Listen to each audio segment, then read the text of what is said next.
నాకు నీ పరిచయం మరొక జన్మేనని నీతో పైకెలా చెప్పడం నమ్మనంటావో ఏమో తెలియని ఆ నిజం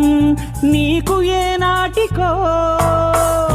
ఇన్నాళ్ళనా ఏకాంతం ఇంక ముగిసిందను నీ రాకతో సరికొత్త నడక మొదలైందనో అలా అలా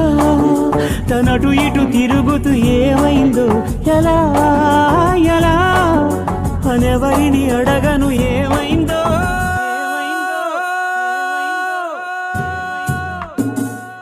ఏమైందో ఏమైందో నువ్వు ఒక్కసారి చూడు ఏమైందో